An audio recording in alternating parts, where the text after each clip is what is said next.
ప్రియమైన దేవుని బిడ్డలారా, ఒక నలుగురు విద్యార్థులు క్లాసుకు ఆలస్యముగా వచ్చారు.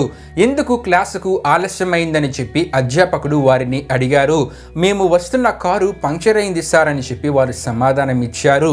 ఆ మాట విని ఏ మాత్రము కోపపడని ఆ అధ్యాపకుడు, సరే మీరు ఒక పెన్ను పేపరు తీసుకుని వచ్చి దూరముగా కూర్చొని నేను అడిగే ఈ చిన్న ప్రశ్నకు ఒక్క మాటలో జవాబు రాయండి అని చెప్పి వారితో అన్నారు.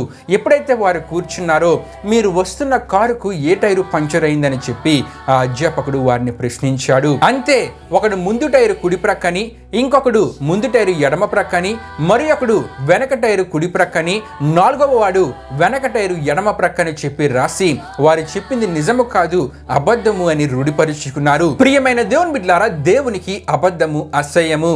అబద్ధాన్ని ఎంత దాచినా అది దాగనే దాగదు. నేటి దినాల్లో మనుషుల్ని అబద్ధము ఏలుబడి చేస్తుంది. చాలా మంది వారి నాలుకకు అబద్ధమును అభ్యసింపజేసి అబద్ధములతోనే వారి జీవితాలను ముందుకు నడిపిస్తూ ఉన్నారు. అయితే బైబుల్ చెప్తుంది, అబద్ధమునకు తండ్రి అపవాది అని, అబద్ధములాడు వారందరూ అపవాది పిల్లలే అని, అబద్ధములాడు వారిని దేవుడు తప్పక శిక్షిస్తాడని.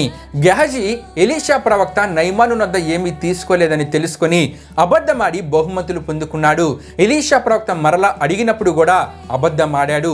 దాని ప్రతిఫలంగా నయమానునకు కలిగిన కుష్ఠరోగము గెహజీకి అతని సంతతికి దేవుడు శిక్షగా వేశాడు. అయితే మనము ఆరాధిస్తున్న దేవుడు యథార్థవంతుడు, సత్యవంతుడు, నిజమునకు తండ్రి గనుక క్రీస్తుని కలిగిన క్రైస్తవ సేవకులు గాని క్రైస్తవ విశ్వాసులు గాని యథార్థముగా ప్రవర్తించాలి.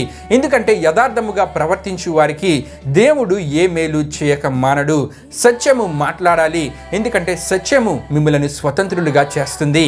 అబద్ధమాడుట మాని పొరుగువానితో సత్యము మాట్లాడు ఆత్మీయతను కలిగి ఉండాలి. ఇటువంటి యథార్థతనే యోసేపు తన జీవితంలో కలిగి జీవించాడు. పోతీఫరు భార్య యోసేపును పాపములో పడవేయటకు ప్రయత్నించినప్పుడు నేను నా దేవునికి విరోధముగా ఏ పని చేయనని చెప్పి అక్కడి నుండి తప్పించుకునే ప్రయత్నము చేశాడు.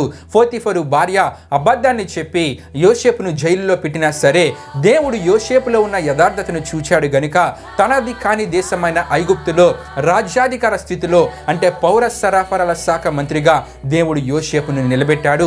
మనుషులు మనను అనగద్రొక్కడానికి ప్రయత్నించినా దేవుడు మనలో ఉన్న యథార్థతను బట్టి అత్యున్నత స్థితిలో నిలబెడతారు. గనుక దేవుడు కోరే యథార్థమైన జీవితాన్ని కలిగి జీవిద్దాం. అబద్ధానికి స్వస్తి చెప్పి యథార్థముగా ఉందాం, నిజముగా మాట్లాడదాం. ఎందుకంటే యథార్థవంతులకు దేవుడిచ్చే దీవెనలు శాశ్వతమైనవి, నిత్యము ఉండేవి. ఆమేన్.